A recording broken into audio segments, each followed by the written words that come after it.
이렇게 새해 첫 주일 와서 들으니까 오늘이 또 교회의 생일 주일이라고 들었습니다. 이렇게 귀한 주일에 절 부르신 게 큰 실수를 하신 것인지 아니면은 여러분들께서 하나님의 인도하심 대로 오늘 좋은 은혜의 기회가 될지 오늘 하나님께서 우리와 함께 하시기를 축원합니다. 아까 우리 목사님께서 졸지 맙시다 이렇게 인사를 하라고 하셨는데 저한테 연락을 주셔서 오늘 주제를 알려주시고 저한테 이제 강의 부탁, 설교 부탁을 하셔서 제가 여쭤봤어요. 강의식으로 해야 되나요? 설교식으로 해야 되나요? 그랬더니 강의 같은 설교를 하라고 하시더라고요. 그래서 강의는 일반적으로 지식을 전하면 되기 때문에 사실은 감동까지는 연결이 안 돼도 되는 상대적으로 부담이 적은데 강의 같은 설교면 지식을 전해야 되는 것인가, 은혜를 전해야 되는 것인가 굉장히 고민하고 기도하면서 왔습니다. 예전에 부흥회를 하게 되면 그런 말들이 있었습니다. 첫 집회에 모이는 것은 담임 목사님 능력이고 두 번째 이후의 집회에 모이는 것은 부흥 강사의 능력이다. 그런 말씀이 있었거든요. 근데 이제 저하고의 오늘 모임은 이게 한 번, 단번으로 끝나는 거기 때문에 이게 바꿔서 생각해 보면 이 자리까지 오셔서 앉아 있을 수 있는 것까지는 목사님과 우리 목회자들의 능력이었고 여러분들을 졸지 않게 하는 것은 저의 능력인 줄로 믿습니다. 그래서 제가 나름대로 열심히 하겠는데 강의 같은 설교가 무엇이고 설교 같은 강의는 무엇인지 올해 2024년 들어서 저도 잘 해보지 못한 새로운 문으로 한번 가보도록 하겠습니다. 어떤 회사든 아니면 교회든 자신들이 추구하는 어떠한 가장 기본적이고 궁극적인 이념과 정신, 그것을 이제 자신들의 이름에 담아두는 경우가 많습니다. 여러분 세계적인 스포츠웨어죠. 이제 나이키라는 그룹을 아실 겁니다. 나이키라는 이름은 그리스 신화에 있는 승리의 여신 니케라는 이름을 영어식으로 발음한 이름이 나이키입니다. 성경에도 등장합니다. 여러분 예수님께 한밤중에 찾아와 영생에 대해서 물어본 니고데모라는 사람을 아실 겁니다. 이 니고데모라는 우리말 발음이 바로 이 니케라는 말과 사람들 또는 시민을 뜻하는 영어 단어 people을 뜻하는 데모라는 말이 합쳐진 말이 니고데모입니다. 니고데모는 백성의 승리 또는 승리의 백성, 우리말로 한문으로 쓰면 승민이가 니고데모입니다. 그러니까 니케가 성경에 한글 성경에서는 니고라는 말로 발음되고요. 사람들을 뜻하는 데모하고 붙어서 니고데모가 됐고 오늘날 미국에 가서는 영어식 발음으로 바뀌어서 나이키라는 이름으로 회사 이름으로 쓰이고 있습니다. 나이키하고 라이벌 그룹이 있습니다. 아디다스라고 하는 독일 스포츠 회사가 있는데요. 이 아디다스의 이름은 이 회사의 설립자였던 사람의 이름에서 왔다고 합니다. 이게 아디다스인데 원래 이 회사를 설립한 사람의 이름이 아돌프 다슬러라는 사람인데 아돌프라는 말을 독일 사람들이 약자로 아디라고 부른다고 합니다. 그래서 이제 아디라고 하는 아돌프의 아디와 다슬러의 첫 글자 세자인 다스가 와서 아디다스, 설립자를 기념한다라는 의미에서 이제 아디다스가 됐다라고 해요. 여러분 많이 쓰시는 아이폰, 아이패드, 아이팟, 애플에서 나오는 기기의 이름 앞에 항상 I가 붙지요. 영어 단어 이제 영어 철자 스펠링에 I가 붙는데 아이폰이나 아이패드의 I가 무엇을 상징하는지 아실까요? 스티브 잡스가 애플 회사를 창립하고 아이팟, 아이폰, 아이패드를 만들 때 이 I라고 하는 말에 자신이 추구하는 기업의 이념을 담아놨는데 그게 5개의 I로 표현된다고 합니다. 첫 번째가 이제 I는 인터넷 시대가 도래하게 되었다. 두 번째 I는 개인을 뜻하는 인디비주얼. 세 번째 I는 이 인터넷을 연결하고 있는 개인은 인포메이션, 정보를 얻게 되고 그 다음에 인스트럭션, 교육을 받게 되고 마지막에는 인스퍼레이션, 영감을 얻게 된다. 어떻게 보면 전화기 하나 만드는 사람의 이념치고는 굉장히 숭고하죠. 이 사람은 단순하게 물건 하나, 기계 하나 만들어낸다고 생각하지 않았던 겁니다. 앞으로 미래 사회가 어떻게 바뀔지 이 기계를 사용하는 사람들에게 최신의 정보를 주고, 그래서 그 사람들을 교육하고 그 사람들에게 한 단계 더 나가서 종교에서 사용하는 영감, 인스퍼레이션을 줘야 된다. 그래서 그 전화기가 사람들의 생활의 패러다임을 완전히 바꾸는 그러한 일이 나타나게 됐다는 거죠. 제가 여기에 처음에 와서 아까 목사님께도 장남님께도 여쭤봤어요. 남북교회가 무슨 뜻입니까? 여쭤봤어요. 이 동네 남북동이 아니잖아요. 그래서 남북이라는 교회 이름, 예를 들어 제가 협동목사로 섬기고 있는 신길교회는 단순합니다. 신길동에 있기 때문에 신길교회입니다. 많은 분들이 새로운 신자에 그 다음에 길, 그래서 길을 만드는 사람들, 새로운 길을 만드는 사람들 이렇게 해석하시는데 한문 그렇지 않습니다. 한문 다른데 지금 우리 교회 교인들이 새로운 웨이메이커, 길을 만드는 자들이라고 하는 의미 부여를 한 거죠. 남북교회 무슨 뜻이에요? 지금 갑자기 술렁술렁 그냥 늘 당연하게 받아들이던 일들이 여러분들에게 궁금증을 자아내고 있죠. 우리 남북교회가 남북교회 아닌 다른 교회의 성도들과 비교할 때 우리 교회만이 가지고 있는 우리만의 고유한 색깔, 우리가 추구하는 우리 신앙 공동체의 궁극적인 방향, 이런 내용들이 이제 교회 이름에 담기게 되겠죠. 사실 여러분 교회에서 사역하는 전도사님들이 신대원에서 제 담임 학생들이었습니다. 앞에 나와서 발표를 할 때 제가 물었습니다. 남북교회가 무슨 뜻이에요? 동네 이름인가요? 그러니까 아니래요. 그랬더니 그때부터 여러 가지 전설들을 만들어내기 시작을 하는데, 그러면서 만들어낸 것은 예전에 남북교회가 초기에 여기에 개척되고 부흥하고 발전할 때는 북한 땅하고 가까웠기 때문에 통일의 의지, 남한과 북한이 나중에 통일이 되었을 때 그 중요한 선교의 사명을 감당할 그러한 목적을 가지고 남북교회란 이름을 지었다라고 하는데 별로 100% 확신은 느껴지지 않았습니다. 그런 의미를 가지고 계신 줄 믿고요. 남과 북뿐 아니라 땅끝까지, 열방까지 하나님의 복음과 진리를 선포하고 전하는 그러한 사명이 여러분들에게 있다라고 믿습니다. 그 이름에 걸맞게 여러분들만의 고유한 색깔, 고유한 신앙의 방향성, 이런 것들이 2024년 올해가 새로 시작됐고 오늘이 생일인데, 사람들은 생일날 이렇게 케이크에다가 촛불을 붙이고 그 촛불을 불어서 끌 때 마음에 소망을 빈다라고 하잖아요. 여러분들도 교회 이름에 맞는 교회의 창립 기념 주일, 생일 주일에 그와 같은 내용을 마음속에 한번 되새겨 보시기를 부탁을 드립니다. 무슨 말을 하려고 이렇게 서론이 기냐? 제 아내가 항상 설교할 때 서론을 짧게 하라고 그랬는데 항상 서론이 길다 보니까 벌써 설교 시간이 많이 가버렸는데요. 우리가 성서가 말하는 지도자, 여러분들이 거의 대부분 교회의 지도자, 리더의 위치에 계시는 분들이라고 제가 듣고 왔습니다. 여러분들 중에 제가요? 이렇게 생각하실지도 모르겠습니다. 성서가 말하는 지도자는 성서 밖에서 말하는 일반 사회에서 말하는 지도자와 무엇이 달라야 되는가? 성서는 우리들에게 지도자, 또 교회에서 하나님을 섬기는 하나님의 일꾼이 된다는 것에 대해서 무엇을 강조하고 있는가? 그것을 말씀드리기 위해서 나이키 얘기도 하고 아디다스 얘기도 하고 아이폰, 그리고 남북교회까지 얘기하는 긴 서론을 말씀을 드렸습니다. 자, 히브리서 11장 33절과 34절을 제가 적었는데요. 그들은 믿음으로라고 하는 말을 통해서 히브리서 기자는 우리 그리스도인들의 역사 속에서 수없이 많은 믿음의 선진들이 어떠한 역할을 해왔는가.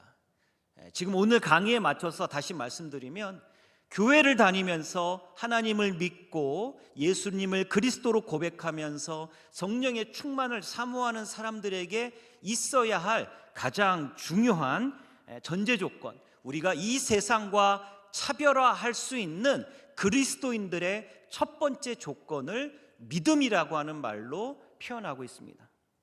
여러분들이 신앙인이다 이렇게 이야기할 때 그 신앙이라는 말을 순수 우리말로 믿음이다라고 이야기를 하는 거죠. 교회 다니는 사람들을 신앙인이라고 할 때 우리를 교회 다니지 않는 사람들과 구분하는 가장 중요하고 뚜렷한 그 기준이 뭐냐? 그게 바로 믿음이다라고 하는 겁니다. 히브리서에 보면 그래서 믿음으로 저 많은 일들을 하게 되는데 저 많은 일들을 수행하는 사람들이 바로 여러분들이다라고 볼 수가 있는 거죠. 그래서 성경에서는 믿음을 그럼 무엇이라고 가르치는가? 오늘 저는 세 가지의 설명, 믿음에 대한 세 가지 설명을 드리려고 합니다. 먼저 읽었던 하박국 2장의 말씀 가지고 구약에서 이야기하는 믿음, 그 다음에 갈라디아서의 본문을 가지고 신약에서 이야기하는 믿음, 그리고 끝으로 오늘 성경 본문은 아니지만 초대교회가 설립되었던 당시에 그리스 로마 사람들이 사용하고 있었던 로마의 언어, 라틴어로 되어 있는 믿음을 가지고 믿음의 의미를 설명하도록 하겠습니다. 성서에서 말하는 믿음을 우리가 잘 고찰하고 그 다음 거를 보도록 할 텐데요. 오늘 첫 번째 본문, 보라 그의 마음은 교만하며 그 속에서 정직하지 못하나 의인은 그의 믿음으로 말미암아 살리라. 오늘 하박국 2장 4절 유명한 구절이죠. 믿음을 설명하기 위해서 앞에서 먼저 전제하고 있는 두 가지 속성이 있습니다. 그것이 바로 겸손이란 말과 정직이라고 하는 말입니다. 그의 마음이 정직하지 못하고 그리고 겸손하지 못해서 교만하면 문제가 된다고 하는 것이죠.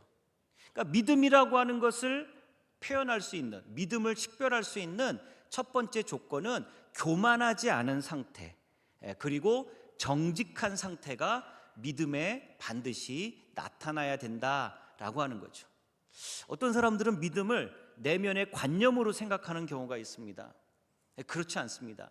믿음은 겉으로 구체적으로 드러나는 행위로서 드러나야 되는데 오늘 하박국 2장에서는 교만하지 않고 정직한 상태, 즉 겸손과 정직의 상태를 믿음의 전제 조건으로 이야기하고 있습니다. 우리가 이 말을 보면서 생각할 수 있는 것은 야고보서에 가보면 여러분들 아시는 행함이 없는 믿음은 그 자체로 죽은 것이다. 또 행함이 없는 믿음은 헛것이다 라고 하는 내용과 연결해서 보시면 되겠습니다. 이제부터 조금 골치 아픈 복잡한 공부 내용을 시작하겠습니다. 오늘 성경 본문에서 교만이라는 말로 적혀져 있는 성서 원어, 히브리 원어는 아팔이라는 히브리어인데요. 이 말은 부풀어 오르다, 늘어나다 라고 하는 단어이고요. 그 다음에 정직이라는 말로 쓰인 단어는 야쉘이라고 하는 말인데 지도하다, 기쁘게 하다, 동의하다 이런 의미로 사용되고 있습니다. 이 교만하다고 하는 것은 무슨 뜻이냐? 실제보다 부어오르거나 늘어난 상태. 겸손이라고 하는 말은 그것의 반대말이니까 실제보다 작게, 실제보다 줄여서 말하는 상태를 말할 수가 있고요. 두 번째, 야쉘이라고 하는 이 정직이라는 말에는 지도하다, 곧게 하다, 기쁘게 하다, 동의하다, 즉 정직이라는 말 속에 이미 지도자, 리더의 의미를 가지고 있다는 겁니다. 그런데 이 지도하다라는 의미를 가지고 있는 야쉘, 정직이라는 말 속에는 다른 사람들에게 자기의 의견을 일방적으로 강요하다라고 하는 것이 아니라 지도자는 정직해야 하는데 그 정직하다는 말의 근본 뜻은 뭐냐? 다른 사람들을 기쁘게 하는 것이라는 거예요. 정직하다고 하는 것이 구체적으로 거짓말을 안 한다는 의미에 국한된 것이 아니라 정직한 사람은 다른 사람을 기쁘게 하고 내가 다른 사람들에게 내 의견을 강제로 관철시키는 것이 아니라 그들로 하여금 내 의견에 동의할 수 있도록 자발적인 동의를 유도하는 그러한 상태를 성경에서는 야쉘이라고 하는 히브리 단어를 통해서 그들에게 정직의 본래의 의미를 강조하고 있다는 겁니다. 성서가 말하는 믿음을 이야기할 때 겸손과 정직이 우리가 교회에서 지도자의 역할을 수행하는 사람들에게 먼저 나타나야 되는데, 부풀어 오르거나 과장하지 않고 다른 사람을 기쁘게 하고 다른 사람들의 동의를 자발적으로 유도하는 그와 같은 상태가 정직으로서 지도자, 믿음을 지닌 지도자의 덕목 속에 이미 포함되어 있다는 거죠. 제가 개인적으로 별로 좋아하지 않는 표현 중에 하나가 뭐냐면, 나는 성질은 불같지만 뒤끝은 없다, 이렇게 말씀하시는 분들이 있어요. 성질이 불같아서 자신이 욱하는 순간에 상대방에게 말로 자기의 마음속에 있는 생각을 가감없이 다 쏟아내는 사람이 있습니다. 여러분, 말의 상처가 얼마나 큰지 아시죠? 말이 때로는 칼보다도 더 깊은 상처를 사람의 영혼, 사람의 마음에 남겨둡니다. 그래서 제가 이 말을 왜 안 좋아하냐면, 아니 자기는 욱해가지고 불같이 화를 내면서 상대방에게 말로 칼이나 총으로 줄 수 있는 상처보다 더 깊은 상처를 줬으면 그럼 당연히 뒤끝이 없는 게 당연한 거죠. 근데 앞에서 상처를 줘놓고 자기가 뒤끝이 없다라는 것을 자랑한다는 거, 이거 말이 안 되는 겁니다.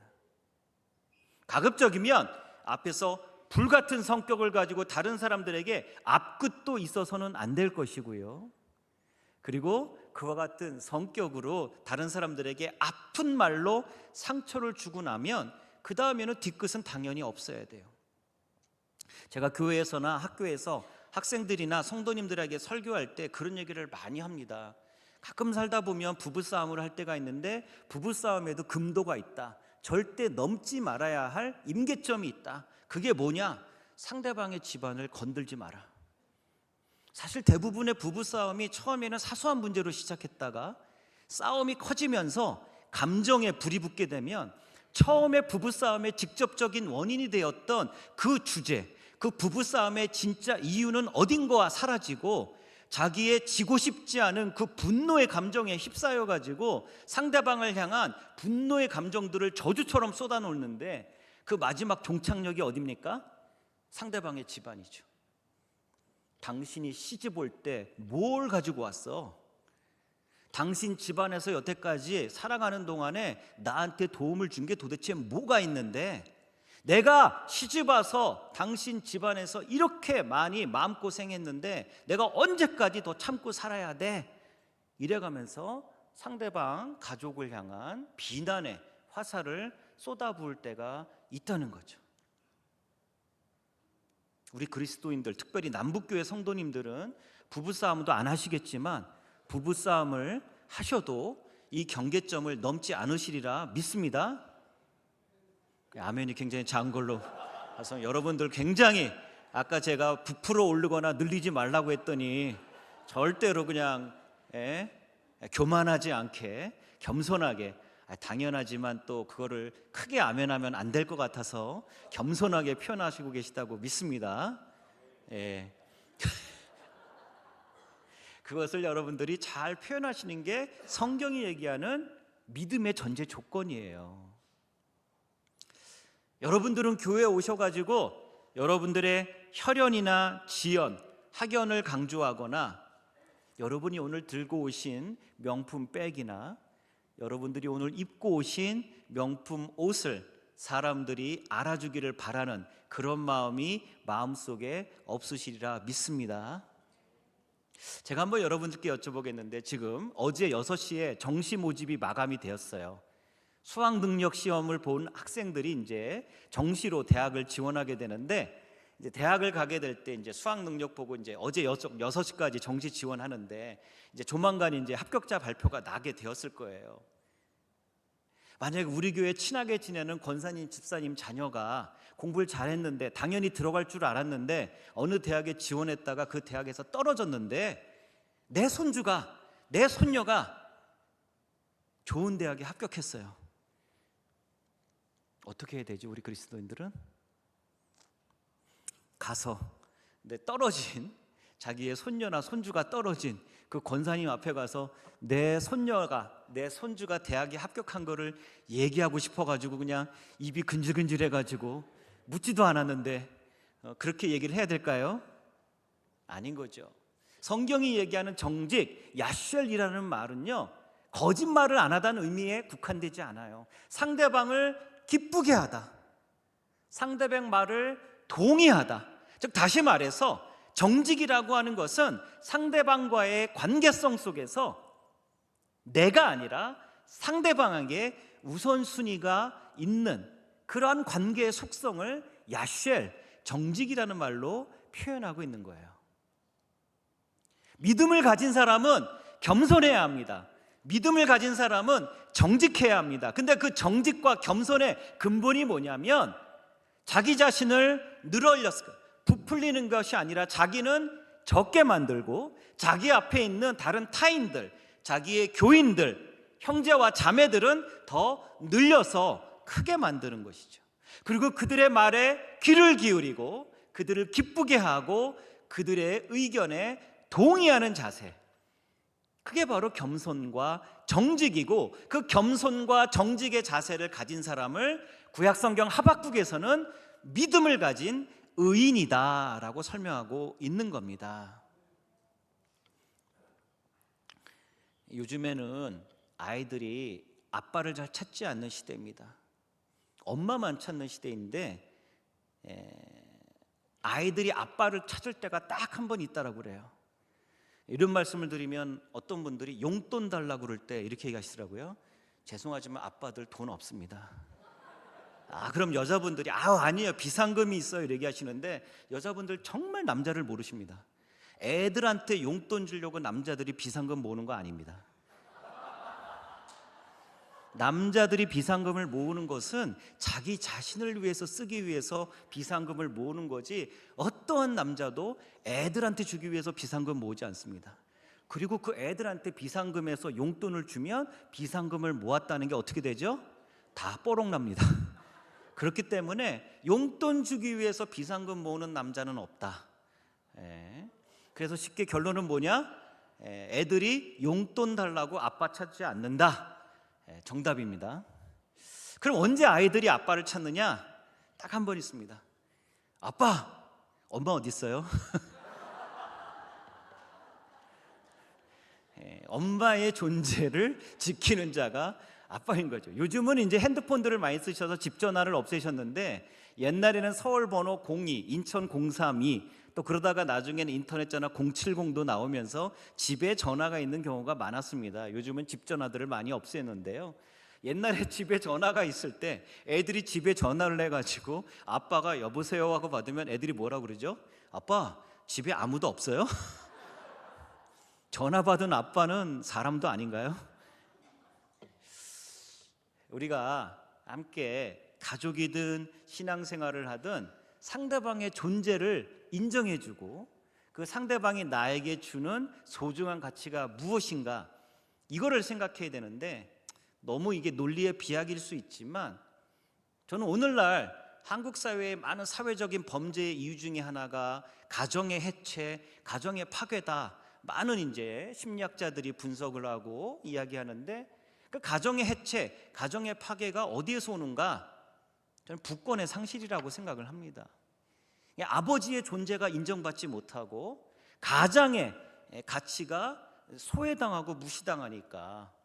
오죽하면 그런 말이 있잖아요.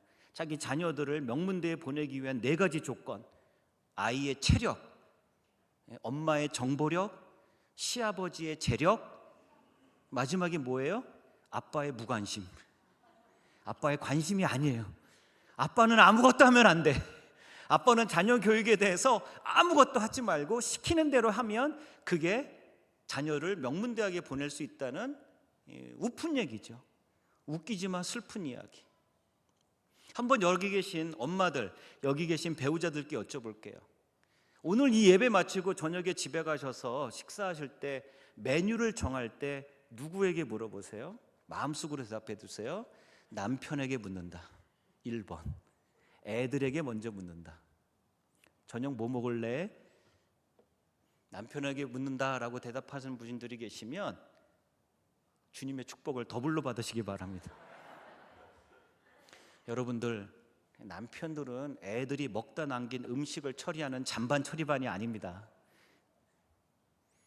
오늘 집에 가시면 또 오늘 교회가 신년주일이고 교회 창립 기념주일이잖아요. 집에 계시는 남편분들께 물어보세요. 어금니 꽉 깨물고 저녁 뭐 먹고 싶어? 이렇게 물어보시고요. 여기 계신 남자분들 집에 가면서 혹시 같이 오신 아내랑 오늘 예배 드리시고 오후에 또 모임 가지시고 가실 때 차 안에서 운전하시면서 부인한테 들었지? 아까 강사가 하는 말 들었지? 이제부터 내가 먹고 싶은 거 물어봐야 돼. 이렇게도 눈치 없이 주책 없이 이렇게 말하지 마시고, 혹시 옆자리에 앉아 계신 우리 사모님이 뭐 먹고 싶냐고 물어보면 그때는 어떻게 해야 돼요? 그때 아내가 제일 좋아하는 음식을 먹고 싶다고 하세요. 근데 문제가 뭐냐? 아내가 제일 좋아하는 음식이 뭔지 몰라.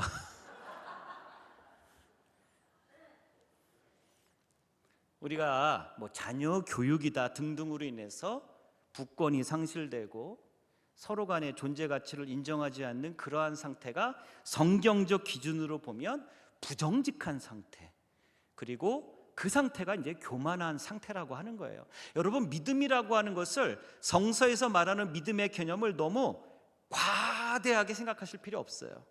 성경은 매우 실생활과 연관되어 있는 믿음을 강조하고 있어요. 상대방을 기쁘게 해주는 거예요.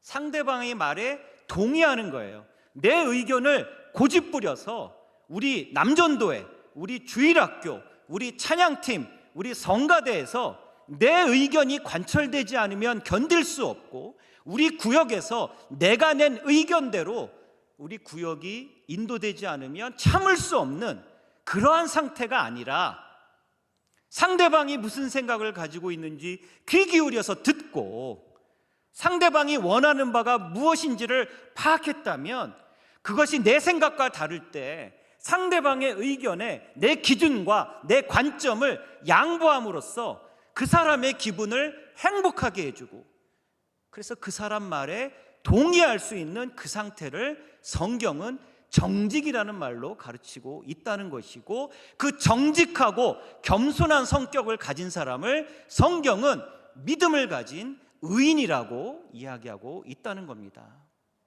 여러분, 거창한 것이 믿음이 아닌 거예요. 뭘 먹고 싶냐고 남편에게 물어보면 그 질문을 들은 남편은 자기 아내가 제일 좋아하는 음식이 먹고 싶다라고 이야기하는, 서로 상대방을 그 대화의 중심으로 놓는 그 상태가 믿음을 지닌 그리스도인 지도자의 건강한 모습이라는 거죠.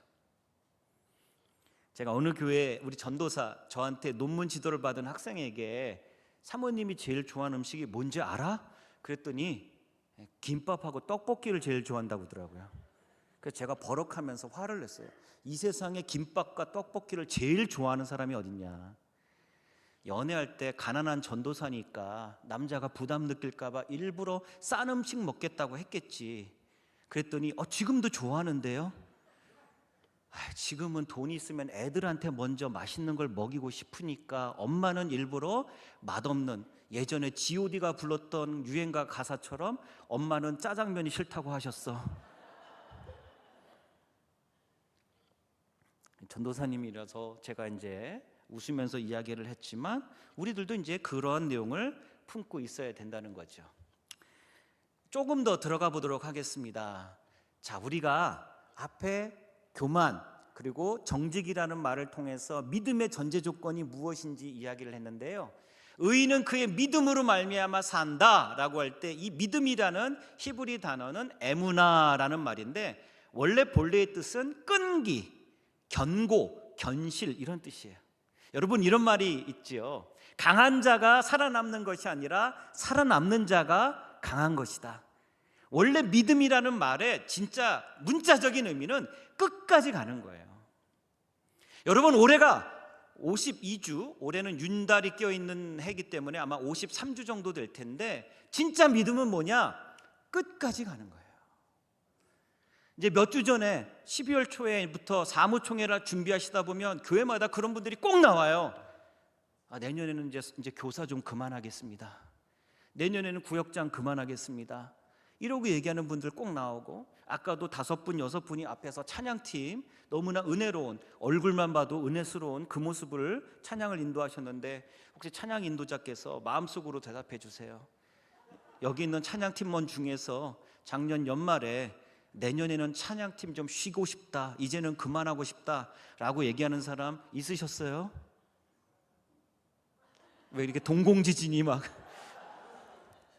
믿음의 본질은 뭐냐면요, 목사님께서 여러분들에게 집사님, 권사님, 구역장 좀 맡아주세요, 주일학교 교사 좀 섬겨주세요, 성가대 대원으로 좀 참여해주세요, 찬양팀으로 봉사해주세요. 처음에는 기분 좋게 예스 하셨는데 조금 지나서 자기의 상황, 형편, 기분에 따라서 중간에 포기해버리면 그 믿음이 아니라는 거예요. 하박국 선지자가 이야기하는 믿음은 거창한 철학적 관념이 아니라 아주 단순합니다. 끝까지 하는 겁니다. 중간에 이런저런 개인적인 사유와 핑계 때문에 하다가 말고, 또는 자기 기분에 따라서 자기 중심적인 이기적인 그러한 태도와 자세가 아니라, 구약성경 하박국이 이야기하는 믿음의 본질은 뭐냐면 끝까지 가는 겁니다. 근데 끝까지 가는데 이게 왜 신기하고 대단한 용어냐면요, 아까 말씀드린 이 히브리어 에무나라고 하는 단어는 원래 여성형 명사입니다. 근데 이 여성형 명사 에무나의 남성형 명사 에무나라는 말이 파생된 본래의 단어는 에문이라고 하는 남성 명사입니다. 이 에문이란 말은 또 어디서 왔냐면 아만이라는 말에서 왔는데요, 이 아만에서 오늘 우리가 기도 끝나고 마지막에 뭘로 마무리하죠? 아멘 하잖아요. 이 히브리어 아만에서 아멘이 유추되게 되는데, 이 아만이라고 하는 동사는 무슨 뜻이냐면 지원하다, 공급하다라는 뜻을 가지고 있어요. 그러니까 우리가 에무나, 오직 의인은 믿음으로 말미암아 산다 할 때 저기서 말하는 믿음은 여성형 명사인데, 원래 이 여성형 명사 에무나는 본래가 최초의 언어가 아니라 남성 명사인 에문에서 나왔고, 에문이라는 그 믿음은 아만이라는 동사에서 나왔어요. 재미있는 것은 성경 전체, 구약 성경 전체에서 이 에무나와 남성 명사 에문 중에서 남자 명사인 에문은 거의 사용하지 않고 여성형 명사인 에무나를 거의 대부분 사용하고 있습니다. 그래서 제가 이 강의를 준비하면서 그런 생각이 들었어요. 그렇지, 남자들의 믿음은 진짜가 아니야. 역시 여자들의 믿음이 진짜야. 그러니까 성서의 저자들도 똑같은 단어고, 원래 근본에 해당되는 단어가 남성 명사인 에문인데 거기에서 파생된 여성 명사 에무나를 성경에서 더 많이 썼겠지라고 이제 생각을 했는데, 조금 더 묵상을 해보니까 어떤 생각이 드냐면, 본래 어원이 지원하다, 공급하다, 이게 나중에 우리가 아멘으로 연결됐다니까요. 예수님의 이름으로 기도합니다, 아멘. 여러분들이 할 때 그게 무슨 말이냐면, 지금 대표 기도하신 분이 기도 중에 얘기하신 모든 내용을 저는 다 지원하겠습니다. 그 기도의 내용이 현실 속에 구체적으로 성취될 수 있도록 제가 가진 모든 재능과 시간과 저의 소유를 다 공급하겠습니다, 이 말인데, 성경에서는 사회의 중심, 주체인 남성 대신에 사회에서 중심이 아닌, 고대 사회에서는 여성의 숫자를 세지도 않았는데 사회적인 약자에 해당하는 에무나라고 하는 단어를 통해서 오직 의인은 여성들의 믿음으로 살리라, 또는 오직 의인은 약자의 믿음으로 살리라, 이 의미를 조금 더 의역해 보겠습니다. 여러분, 성서가 말하는 지도자는 어떤 상황이냐면 믿음을 가진 사람인데, 믿음은 끝까지 가는 사람이고, 그 믿음을 가진 사람은 아만, 지원하고 공급하는 사람인데, M은 사회의 중심이고 내가 잘 나갈 때만 하는 것이 아니라 M으나 내가 사회의 약자가 되고, 내가 형편이 어렵고, 내가 곤란하고, 내가 가난하고, 사업에서 실패하고, 시험에서 떨어지고, 직장에서 승진하지 못하고, 나에게 열악하고 부족한 상황이 왔을 때라도 저는 그 상황에서 하나님께 지원하고 공급하겠습니다. 그리고 그것을 중간에 멈추지 않고 끝까지 하겠습니다. 그 자세가 바로 에무나, 오직 의인은 믿음으로 말미암아 산다라는 의미를 표현하고 있다는 겁니다. 여러분, 신앙은 좋을 때만 신앙생활하는 것이 아니라, 신앙은 우리가 힘들고 어려울 때 그 믿음의 진가가 나온다고 할 수가 있습니다. 저는 매주 이 교회에 나오는 사람이 아니기 때문에 담임 목사님께는 부담이 될 이야기일지 모르겠지만 이 말씀을 드리고 싶어요. 어떤 분들에게 주일 성수 11조를 이야기하면 그거를 헌신과 충성의 가치로 보시는 분들이 있어요. 주일 성수나 이 헌금이나 헌신은 충성의 관점에서 볼 수가 없어요. 여러분, 결혼해서 남편이 저녁에 집에 들어오고 회사에서 번 월급을 아내에게 생활비로 갖다 주는 그거를 아내에게 헌신한다, 아내에게 충성한다, 이렇게 말할 수 있을까요? 아닙니다. 남편이 되면 저녁 때 당연히 가족이 있는, 아내가 있는 집으로 돌아 들어오는 거는 기본이고 상식입니다. 자기가 최선을 다해서 돈을 벌었으면 자기 가족을 부양하기 위해서, 가족의 생계를 책임지기 위해 노력하는 자세는 기본이고 상식이에요. 우리가 주일날 교회 나와서 신앙생활하고 하나님 앞에 11조와 감사의 예물을 드리는 것은 헌신과 충성의 가치를 지니는 것이 아니라 우리들에게는 기본이라고 하는 거죠. 오늘 성경, 의인은 믿음으로 말미암아 산다, 이 믿음이 성서가 말하는 올바른 교회 지도자의 모습을 나타낸다면, 이 믿음은 끝까지 가는 것이다. 그런데 끝까지 가다가 보면 힘들고 어려울 때가 있다.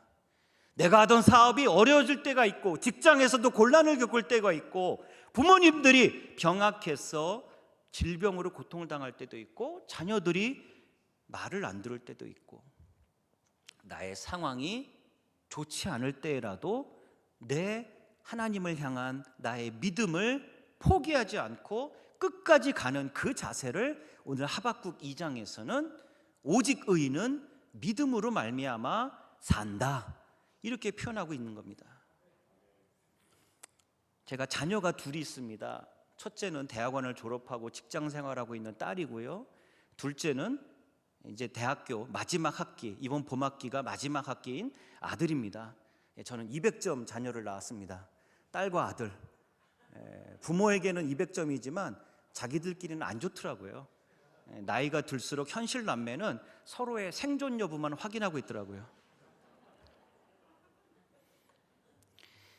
제가 자녀를 키우면서 어린 시절 부모님들이 저한테 해주셨던 말을 떠올릴 때가 있어요. 무슨 말이냐면, 10손가락 깨물어서 안 아픈 손가락 없다라는 말들을 하셨어요. 그게 무슨 뜻이냐면, 자녀가 몇 명이든 자녀들이 다 귀중하고 아주 예쁘고 소중하다, 그런 의미겠죠. 근데 자녀를 키우다 보니까 이 말이 반은 맞고 반은 틀리더라고요. 반은 맞는다는 건 어떤 말이냐면, 안 아픈 손가락이 없다는 말은 맞아요. 근데 틀린 말은 뭐냐면 조금 더 아픈 손가락이 있더라고요. 누가 덜 아프고 누가 더 아픈가? 똑똑하고 학교 가면 공부 잘하고 자기 거 잘 챙기고 회사에 가서는 잘 일해서 사람들에게 인정받고 어디 가도 제목하는 그러한 손가락은 조금 덜 아프더라고요. 형제들 가운데서도 왜 이렇게 좀 어리버리하고, 어디 가면 왜 이렇게 자꾸 물건을 잃어버리고 오고, 학교 가서는 선생님께 야단 맞고, 직장 가서는 상사에게 타박 듣는 여러 명의 형제들 중에서도 이상하게 잘 안 풀리고, 그러한 자녀가 있으면 손가락이 조금 더 아프더라고요. 여러분, 그러면은 여러분 이제 교회에 오셔서 이 인원들은 아마 매일같이 새벽기도 나오시는 분이라고 믿습니다. 오늘 이 말을 들으신 분들은 이제 내일부터 새벽기도를 빠지지 않고 나오실 분이라고 믿습니다. 아멘하신 분들이 별로 안 계셔서. 여러분들이 새벽에 오셔서 기도할 때 아픈 손가락이 있고 덜 아픈 손가락, 기도할 때 기도의 순서를 의식적으로 하지 않고 부모의 심정에는 누구의 기도가 먼저 나오세요? 아픈 손가락이 먼저 나오더라고요. 저도 애가 겨우 둘밖에 없지만 둘 중에 한 명이 조금 더 어리버리하고 조금 더 다른 자녀에 비해서 좀 부족해요. 누구라고 얘기하지는 않겠지만 이 자식은 좀 그렇더라고요. 그러니까 저도 모르게 조금 아픈 다른 상대에 비해서, 다른 형제에 비해서 조금 부족해 보이는 그 녀석이 항상 마음에 가시같이 돌같이 있어요. 여러분, 하나님도 우리를 보실 때 그렇습니다. 여러분 괜찮아요. 여러분들이 사장님 아니시고 총장님 아니시고 회장님 아니셔도 여러분들이 드리는 기도, 여러분들이 바치는 헌신 다 받으십니다. 교회는 잘 풀리는 사람들, 잘난 사람들, 잘 나가는 사람들이 와서 자기가 세상에서 얼마나 잘 나가고 있는지를 과시하고 자랑하는 공동체가 아닙니다.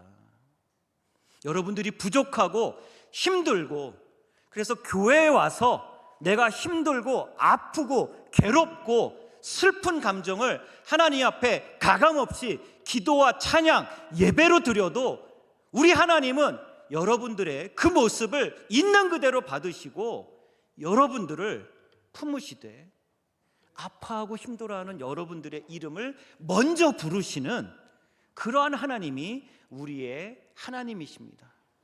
하박국의 저자는 하나님을 향한 의인의 믿음을 이야기할 때 강자의 믿음, 에문이라고 하는 남성 명사를 쓰지 않았습니다. 약자의 믿음, 에무나라고 해서 이 사회 속에서 소외당하고 낮고 천한 사람들, 성공보다는 실패가 자기에게 더 익숙하고 자기에게 늘 경험하는 삶의 일상인 사람들의 그 내면의 심리적인 상태가 하나님을 향한 의인의 믿음이라고 설명하고 있습니다. 성서가 말하는 지도자의 모습은 성공지향적인 그러한 삶이 아닙니다. 여러분들이 교회에서 지도자의 역할, 리더의 역할을 감당한다고 하는 것은 성공을 지향하는 것이 아닙니다. 실패한 사람들에게 위로를 주고 지금 아파하고 슬퍼하는 사람들에게 하나님의 마음을 사랑으로 나누고 전하는 그러한 자세에 믿음의 본질이 있다는 것을 지금 이 성경 본문의 에무나라고 하는 말을 통해서 이야기하고 있습니다. 겸손과 정직을 통해서 끝까지 가는 그 믿음이 에무나인데, 이 믿음 에무나는 강자의 논리가 아니라 약자의 논리, 그것이 에무나라는 것을 믿으시면 좋겠습니다. 제가 오늘 남북교회를 처음 와서 이름부터 여러 가지 질문을 드렸는데요, 와보니까 이 남북교회는 여의도 순복음교회보다는 사람이 조금 적게 모이시는 것 같습니다. 그죠? 조금 적어요. 한 10명 정도 적으신 것 같아요. 그리고 건물을 짓는데 땅값부터 1,000억이 넘게 들었다고 하는 서초동의 사랑의 교회보다는 옆에 카페 로뎀도 있고 비전센터를 지으셨지만 사랑의 교회보다는 건축비가 조금 덜 들으셨을 것 같아요. 온누리 교회 가보면은 교육 프로그램이 너무 좋아서 전 세계가 그 교회 프로그램을 가져다가 교회에 적용하는데, 어쩌면 우리 남북교회의 주일학교 교육 프로그램은 거기보다 조금 부족할 수도 있습니다. 근데 여러분, 예수님이 만약에 이 2024년 1월에 우리 대한민국에 오신다면 주일에 어느 교회 가서 예배를 드리실까요? 남북교회. 그렇죠. 남과 북을 하나로 사람이 제일 많이 모여 있는 교회 가서 예배 드리실까요? 교회 건축비가 제일 비싼, 제일 시설이 화려한 건물에 가서 예배를 드리실까요? 프로그램이 제일 잘 돼 있는 교회 가서 예배 드리실까요? 오늘 성경에 나와 있는 것처럼 믿음을 가지고 있는 사람들, 특별히 깨지고 부서져서 아무데도 희망을 찾을 수 없는 그 사람이 오늘 저 뒤에 있는 저 문을 열고 들어와서 남북교회에서 예배를 드린 이후에 여러분들의 사랑과 환대 때문에, 여러분들의 관심과 눈물 때문에 그 사람이 그래, 이제 내가 살아야 되겠다, 내가 용기를 내야 되겠다, 내가 다시 힘을 내야 되겠다, 그 마음을 가지는 인생의 변화가 이 남북교회의 성소 안에서 일어난다면 예수님은 그 공동체에서 예배 드리실 겁니다. 오늘 성경 하박국에 나와 있는 이 에무나라고 하는 히브리어 믿음이 그와 같은 내용을 말씀해 주고 있습니다. 여러분들 세상에서 하나님이 주신 은혜와 복을 받아서 다 부자 되시고 사회에서 더 높은 성공을 일구시기를 축원합니다. 그런데 교회에 오셔서는 하나님이 주신 그 은혜와 복을 과장하거나 허세 부리지 마시고, 나에게 주신 하나님의 은혜와 복이 왜 나에게 주신 것인가, 지금 고난과 고통 가운데 신음하며 눈물 흘리고 있는 나의 성도들, 나의 이웃들, 나의 자매와 형제들을 위해서 섬기라고 주셨다라고 하는 겸손한 믿음 가지시고, 나를 드러내려고 하지 마시고 그분들을 높이는 마음으로 그분들을 섬기시고 그분들을 기쁘게 하시면 그게 바로 성경에 기록된 의인의 믿음입니다. 이제 신약 성경 넘어가겠습니다. 제가 우리 이 목사님한테 40분이면 다 끝난다고 큰 소리 쳤는데 벌써 45분 동안 이야기하고 있습니다. 죄송합니다, 목사님. 제가 원래 3시 15분까지 맞춰달라고 해서 제가 40분이면 충분합니다, 그리고 큰 소리 치고 왔는데 다시 한번 느낍니다. 역시 목사에게 마이크 주면 안 된다. 목사님들이나 신학 교수님들한테 마이크 주면 말이 많아서 오래 걸리는데 저는 신학교 교수이고 목사입니다. 말 많은 두 가지 조건을 다 가지고 있습니다. 자, 신약 성경에 오늘 갈라디아에서 나오는 헬라어로 기록된 믿음이라고 하는 단어는 피스티스라는 말입니다. 이 피스티스라는 명사, 영어 단어 faith라는 말의 어원인데요, 이 말은 동사에서 왔습니다. 이 말은 파이토라고 하는 동사에서 왔는데 본래의 의미는 설득하다, 친구가 되다, 순종하다, 양보하다, 평안하게 하다. 아까 앞부분에 이미 얘기가 거의 다 됐기 때문에 여러분들 아실 거예요. 여러분, 진짜 믿음을 가진 사람이 누구냐? 초대교회의 바울 서신에 이렇게 나와 있는 거예요. 그 사람이 오면 분쟁이 있고 다툼이 있던 남전도회가, 여전도회가, 찬양팀이, 구역이, 성가대가 화평하게 되는 거예요. 그게 믿음을 가진 사람이라는 거예요.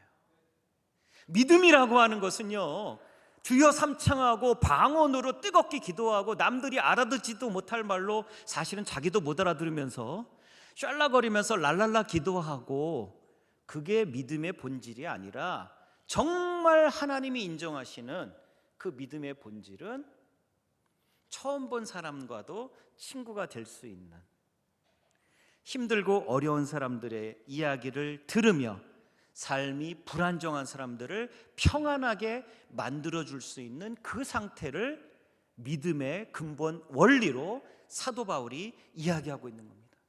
근데 오늘 우리가 읽었던 갈라디아서 2장의 본문을 보면 이와 같은 믿음이 율법의 행위에서 온 것이 아니라 어디에서 왔다고요? 그리스도의 은혜로 왔다고 말하고 있습니다. 우리가 잘나서 그러는 게 아니에요. 우리가 똑똑해서 그러는 게 아니고요, 우리가 부족하고 연약한데 그리스도께서 우리에게 은혜로 주셨다는 겁니다. 여러분, 교회에 와서 친하신 성도님들끼리 모여서 무슨 얘기하세요? 정치 얘기하세요? 곧 총선이 다가오는데 여당이 되어야 될 것인가 야당이 되어야 될 건가 얘기를 하세요? 아니면은 무슨 똥을 얘기하시든지, 아니면 뭐 디오를 얘기하시든지, 무슨 찌를 얘기하시든지 그런 거 얘기하세요? 아니면은 여러분들 자녀가 명문대 졸업하고 인류 직장 다녀서 1년에 연봉이 얼마고 내가 사는 아파트의 평수가 몇 평에 매매가는 얼마이고 이번에 차를 바꿨는데 얼마짜리 차를 바꿨다, 이런 얘기를 하세요? 아니면 모여서 우리 여성분들 혹시 맨날 다이어트 얘기만 하고 계신 것은 아니신가요? 그리스도의 은혜가 우리들에게 믿음을 주셨다는 이야기는요, 여러분들이 모여 있을 때 그리스도의 이야기를 하는 사람들이 믿음을 가지고 있는 교회의 지도자라는 얘기입니다. 여러분, 만약에 우리가 이곳에 모여서 다이어트 얘기하고 명품 얘기하고 학교 얘기하고 직장 얘기하면 여기는 교회가 아니죠. 여긴 동아리예요. 여긴 동호회입니다. 여기가 동아리나 동호회의 가치가 아니라 신앙 공동체, 교회의 가치를 가질 수 있는 것은 여러분들이 모여 있을 때 그리스도의 이야기를 하고요, 여러분들의 모습 속에서 그리스도의 향기가 우러날 때, 그때 거기가 교회로서의 진정한 가치를 가질 수 있다는 거죠. 제 둘째가 아들이라고 말씀드렸는데요, 제가 미국 보스턴에서 유학생활할 때 교회를 개척해서 약 6년 반 목회를 했습니다. 둘째가 태어났는데 저하고 똑같이 생겼어요. 똑같이 생겨가지고 교회를 막 걸어다니는데 저희가 미국 교회를 빌려가지고 예배를 드렸는데, 저는 처음 보는 미국 교회 할아버지, 백인 할아버지가 이렇게 내려가시다가 저를 보더니 갑자기 한번 쓱 놀라시더니 그러는 거예요. 좀 전에 네 아들 봤다? 나는 이 할아버지 처음 봤거든요. 근데 그 할아버지가 저를 보자마자 좀 전에 네 아들을 봤대요. 이게 무슨 뜻이에요? 아들하고 제가 똑같이 생겼다는 거죠. 똑같이 생겼으니까 기분 좋아가지고 제가 재작년에 돌아가신 저희 어머님한테 그 얘기를 막 전해드리면서 국제전화로 어머니, 오늘 미국 교회에 있는 백인 할아버지가 우리 민성이하고 내 얼굴을 보시더니 똑같다고 얘기를 했어요. 그때 우리 어머니가 가만히 듣고 계시다가, 야, 근데 네가 더 낫다. 그래서 제가 그 얘기를 제 아내한테 해줬습니다. 그 백인 장로님이 그런 말을 해줬어. 그랬더니 제 아내가 뭐라 그런지 아세요? 어디 내 아들을 기분 나쁘게 어디다 비교하는 거야. 각자 자기 아들이 더 낫대. 각자 그 두 남자는 그래야 끊을래야 끊을 수 없는 혈연으로 연결되어 있는 부자 관계고, 얼굴도 똑같고, 심지어 머리가 직모인 것도 똑같고, 등이 꺼부정하게 굽어 있는 것도 똑같고, 목 짧은 것도 똑같고, 심지어 제 아내 말에 하면 방구 냄새도 똑같은데, 근데 각자의 어머니들은 각자 내 아들이 더 낫다라고, 내 아들이 더 낫다는 거예요.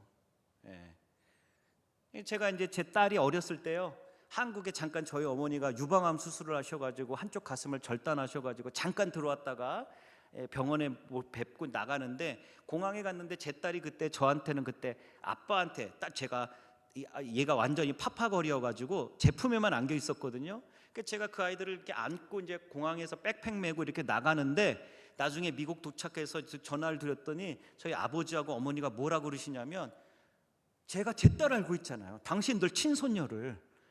근데 저한테 뭐라고 하시냐면, 야, 너 허리 아프고 너 팔 땡길 거 생각하니까 마음이 너무 아파가지고, 그래서 어머니, 제가 딴 사람을 안고 있는 것도 아니고 제 친딸을, 어머니의 친손녀를 안고 있는데, 야, 그래도 나한테는 내 자식이 힘든 게 먼저야. 그러면서 그런 얘기 하시더라고요. 무슨 말씀을 드리려고 하는지 아시죠? 엄마들, 아빠들의 눈에는 누구만 보여요? 내 자식만 보여요. 여러분, 우리 주님, 예수님이나 하나님을 생각할 때 우리들의 자식을 대하는 마음으로 좀 보시면 좋겠습니다. 엄마들이나 아빠의 머릿속에는 자식 생각밖에 없는 것처럼, 여러분, 우리가 하나님을 아버지라고 부르지만 그분의 아버지이신 우리 하나님을 대할 때는 자식을 대하는 마음으로 좀 대하시라고요. 무슨 말이냐? 어디에 가서 맛있는 걸 먹으면 제일 먼저, 이거 내 새끼 먹이면 좋겠는데, 좋은 곳에 가서 구경하면 여기 우리 애들 데리고 와서 좀 보여주면 좋겠는데, 심지어 당신의 친손녀를 안고 있는데도 불구하고 내 배 아파서 낳은 내 아들이 허리 아프고 팔 땡길까 봐 걱정하는 그 안쓰러운 마음으로 좀 주님을 보시라고요. 그래서 교회에 오셔서 다른 얘기하지 마시고, 다른 화제를 우리들 가운데 얘기하지 마시고, 하나님 얘기하시고 예수님 묵상하시고 성경 속에서 우리가 배워야 될 그 교훈을 가지고, 그리고 우리가 남북교회에 신앙의 향기로 가득 채웠으면 좋겠다는 말씀을 드린 겁니다. 피스티스는 피토라는 말에서 왔고 그런 의미를 가지고 있습니다. 그냥 요즘 말로 제가 바꿔서 이야기하면, 제가 예전에 미국에 있을 때 드라마를 봤는데 그런 내용이 있더라고요. 혹시 여러분 들어보셨나요? 다모라는 드라마가 있었어요. 거기서 여자 주인공이 이렇게 칼을 맞아가지고 피를 흘리고 있으니까 남자 주인공이 그 피를 닦아주고 붕대를 묶어주면서 그런 얘기를 합니다. 도저히 제가 교회에 다니는 목사지만 소주 2병 정도는 먹어야 할 수 있을 것 같은 멘트를 하더라고요. 아프냐? 그러니까 여자가 네. 그러니까는 뭐라 그래요? 나도 아프다. 맨정신은 도저히 못하겠는데.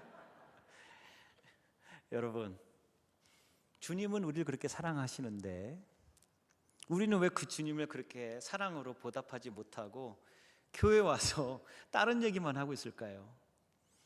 우리 사랑하는 남북교회의 성도 여러분들은 남북의 화합뿐 아니라 동서의 화합도 이뤄내시고, 세월이 흘러서는 남북교회가 아니라 동서남북교회가 되시고, 아무리 이 세상에서 아픔과 상처가 있는 사람도 여러분들과 함께 있으면 여러분들의 시선과 관심을 집중받아서 모든 문제가 해결될 수 있는 여러분들이 되실 수 있기를 축원합니다. 세 번째 부분은 안 하고 끝나겠습니다. 로마에 관련된 이야기는 안 하고 끝나겠습니다. 마음속으로 그런 기대를 한번 하면서 한 번 더 불러주겠지.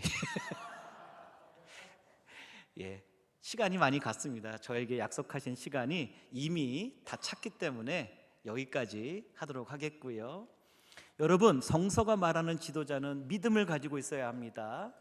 구약 성경과 신약 성경에서 이야기하는 에무나, 그리고 피스티스, 우리들이 그냥 아무 의미 없이 그냥 무의미하게 반복하고 있지만 본래의 성서에서의 의미는 우리들이 생각하는 것보다 훨씬 더 깊고 넓습니다. 그 성경이 말하는 훌륭한 지도자가 우리 남북교회에서 많이 일어나시고, 서울 서지방, 서울뿐 아니라 우리 대한민국 기독교 대한선교교회와 교계, 그리고 땅끝까지 여러분들의 그 믿음이 전파되어 훌륭한 주님의 인재 지도자들이 많이 날 수 있기를 축원합니다. 기도하겠습니다. 좋으신 주님 감사합니다. 구약성경 하박국의 에무나, 신약성경 갈라디아서의 피스티스를 통해서 성경이 말하는 믿음에 대해서 잠시 우리가 묵상하고 공부했습니다. 이 묵상을 통해, 공부를 통해 깨달은 내용을 앞으로 1년 동안 우리 교회의 많은 영적 지도자들이 그들의 삶을 통해서 그리스도의 향기로 드러낼 수 있도록 인도해 주시고, 남북교회가 작게는 이 서울을, 대한민국을, 그리고 크게는 세계와 우주, 하나님이 창조하신 온 열방까지 선한 영향력을 끼칠 수 있도록 역사해 주시옵소서. 감사드리고 예수님 이름으로 기도드립니다. 아멘.